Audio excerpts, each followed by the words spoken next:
Tuhan sertamu, dan sertamu juga. inilah Injil Yesus Kristus menurut Santo Yohanes. Dimuliakanlah Tuhan.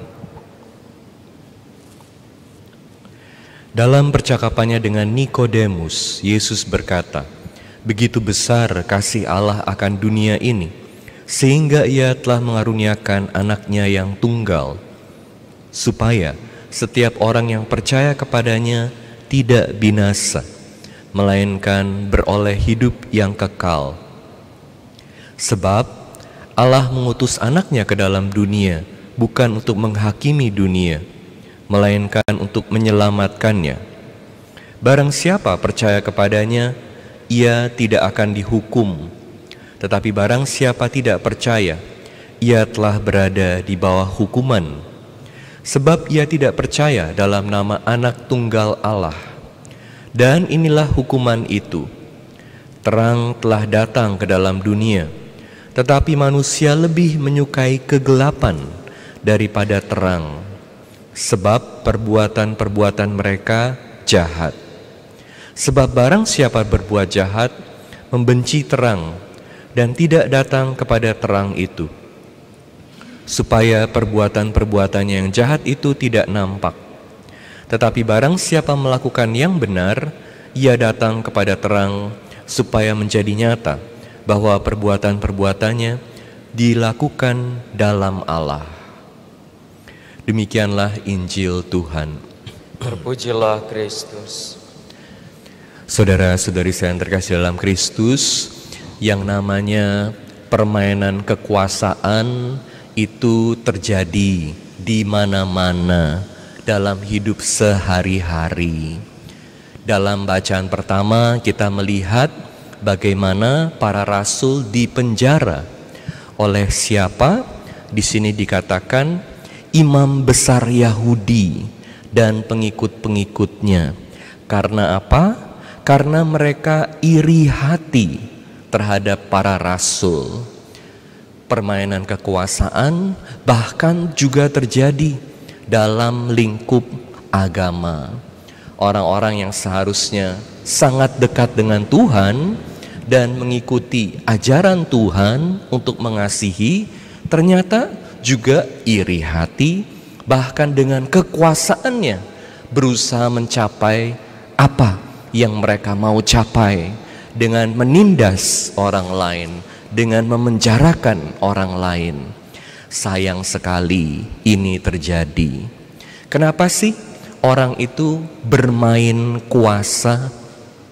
Henry Nouwen mengatakan, kita semua manusia ini adalah orang-orang yang terluka.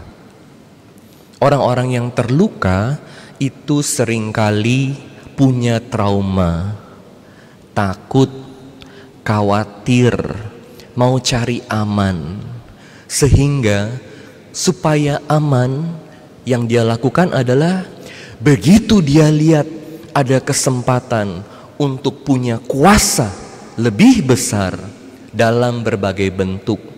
Bisa dalam bentuk punya uang lebih banyak dari orang lain, punya posisi lebih tinggi dari orang lain, punya nama lebih hebat dari orang lain, segala bentuk, dalam segala bidang.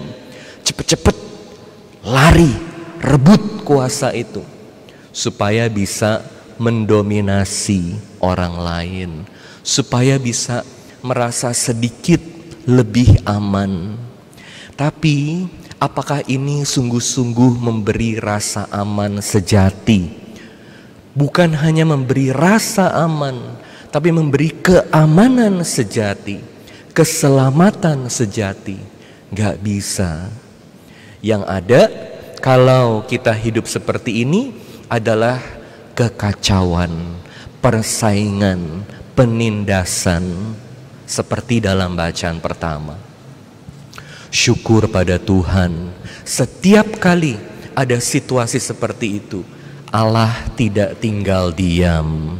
Allah menyelamatkan kita, dan dalam bacaan Injil dikatakan, begitu besar kasih Allah akan dunia ini, sehingga Ia mengaruniakan anaknya yang tunggal.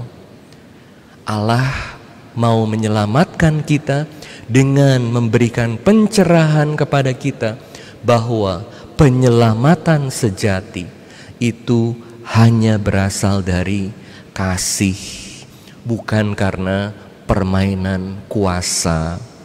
Allah yang begitu berkuasa, Allah yang maha kuasa, menjadi manusia untuk menyelamatkan manusia. Tujuannya karena apa? Apa alasannya? Karena Allah begitu mencintai dunia. Bagaimana dengan kita, orang-orang yang sudah dibaptis? Bagaimana dengan kita, orang-orang yang sudah diselamatkan oleh darah Yesus? Apakah kita hanya mengikuti permainan dunia, permainan kuasa? Atau kita mau ikut Yesus? Sehingga hari demi hari kita belajar mengerti orang lain, menerima orang lain, memaafkan orang lain, menerima keterbatasan kita, dan paling utama mohon bantuan dari Tuhan. Seperti dikatakan dalam Mazmur tanggapan, orang yang tertindas berseru kepada Tuhan dan Tuhan mendengarkan. Hidup sehari-hari kita, keluarga perlu menjadi sekolah kasih.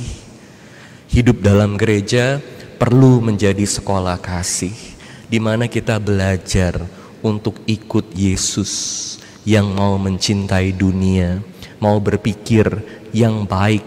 Apa yang baik? Bukan hanya untuk diri kita, tapi terutama untuk orang-orang lain yang ada dekat dengan kita. Dan itu jadi mungkin karena Tuhan sudah memberikan kekuatannya kepada kita, dan Dia selalu mau menolong kita. Amin.